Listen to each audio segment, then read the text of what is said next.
when do you move from a scale-based marketing and just like scattergun and just talk to everyone into, as you said before, like account-based or personalization?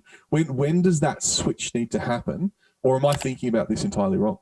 No, you are. I mean, it depends. I tell you what, quite often it depends on who you're targeting. If you're targeting an individual, or are you targeting an enterprise level organization? If you are, then you need to be thinking about account-based marketing, because you need to influence a lot of people within that organization. There's not just one decision maker. So that's quite key. If you're targeting SMEs, it could be you're targeting founders or one particular person within that buying decision process. So you would put a different methodology in place for that. So primarily it depends on that. If we were to take the example there of targeting SMEs, targeting a single founder, because I think a lot of the people listening to this do target more the individual, the smaller companies. And I know that that's such a nebulous term, because to one company, small means 2,000 headcount. To another company, small means it's 3 men and a dog. But if we think small, one decision maker, maybe two, what sort of methodologies would you look to approach from the marketing side to lead into the sales targets?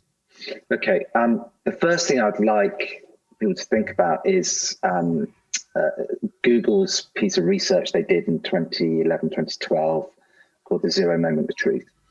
It's a really nice piece if people haven't heard of it, but quite simply, if you were to sum it up, it's trying to explain the gap between no relationship here to a buying relationship here and an advocate. What are those touch points that you need to do in between of that?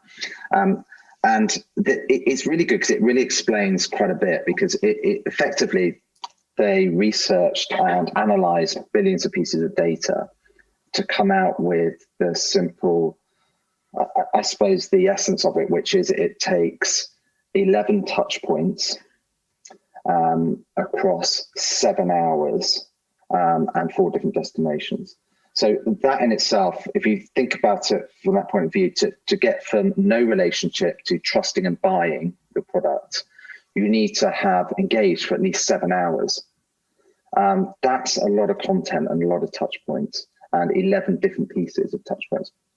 So I like people to think about that first, because then you can start thinking, for starters, it makes you realize that when somebody comes to your website and you've tracked somebody and a user that they haven't converted into what you're doing, it's because they've spent 2 minutes with you of that 7 hours.